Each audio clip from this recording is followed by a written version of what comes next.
these are the best and worst types of fasting when trying to heal your gut.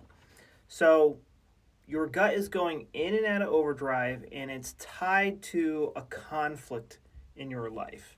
When did your gut issues start? Did it start after a breakup, or after you lost a job, or a fight with a family member?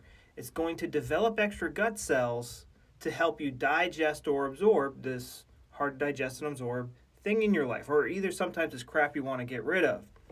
Now, the body is going through a ton of nutrients during this time. It has to spend a lot of sugar to power this process, not only the thinking process, but the processes going on in the gut, and it also has to spend a lot of protein.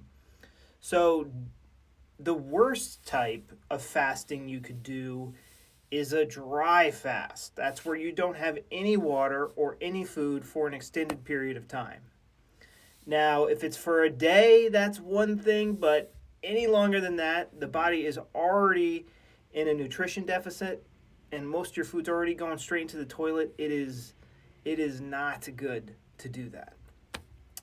Then there is a water fast where the person just drinks water. Again, your body is in desperate need of protein and sugar and energy. It's in desperate need of nutrients and energy, and we're giving it nothing. So it's going to start pillaging it from the little flesh that we have left on our bones.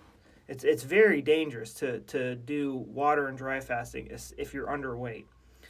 And so then we get into juice fasting. And again, juicing might have a lot of sugar in it, energy in it, but it doesn't have protein. It has almost no protein. So we want to get, maybe if we mix in some sort of a whey protein shake or something like that, that can help. But I don't, with me, I don't recommend any sort of fasting unless it's intermittent fasting where, you let the gut rest at night. You don't eat from 8 p.m. to 8 a.m. or something like that. But when we're doing fasting, like we think it's caused by a tired gut. My gut is tired because I eat too many hard to digest foods. That's not what's going on. What's going on is this traumatic event and its PTSD triggers keep putting the gut in and out of overdrive, in and out of overdrive. That's what's causing all this havoc on the gut. And your energy needs to, because it could take, I've seen people spend $5,000 to go to a juicing retreat and get nothing out of it. And what's you have to focus on the trauma, finding the trauma. And yesterday I was working with somebody and we talked for an hour and a half, and he had already kind of he was only a day or two into my program, but we made out this big timeline on a Word doc, and I said, okay, well, now you live your life, and we're going to stumble across these PTSD triggers, like when do you get gassy? His main symptoms were gas and bloating. So I was like, okay, so your job to do right now is to live your life, and when you get gassy, start to try to find the pattern in when you get gassy.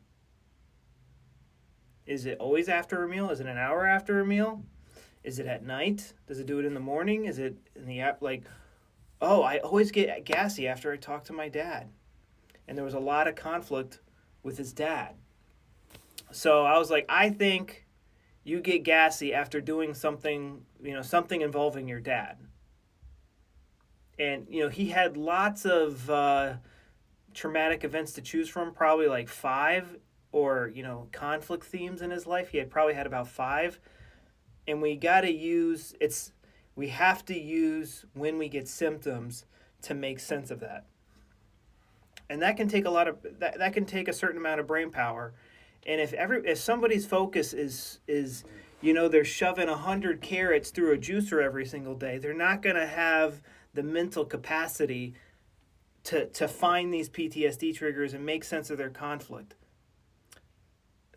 That is the fix. That is the cure to your gut issues. I know that sounds ridiculous, but it is controlled from our brain, and our brain is nothing but a collection of memories, and there are a handful of memories that are putting our gut in and out of overdrive. And so we just need to find the correct memory and tamper with it. And we do that enough times, and your brain will stop putting your gut in and out of overdrive. I take people through that process, with my 13-day protocol. I walk you through it day by day. Like each video I have for each day, it's like, all right, day 1, I'm going to teach you about how a traumatized brain works. Well, I can't remember any of my trauma. Well, that's what a traumatized brain does. While I was talking to this guy, he was like, oh man, this was the most stressful day of my life, and I forgot to put it on my timeline. I got arrested, I got kicked off this team, sports team, and my dad was super mad at me. And he forgotten it only happened a little while ago, and he had completely forgotten to put it on his timeline. Because the conscious mind was like, that was stressful. We're not going to deal with this. Sorting out these traumatic memories is the treatment for healing our gut. Not by malnourishing ourselves with fasting. I have a free webinar where I go over this in much more detail. It's on the bio link.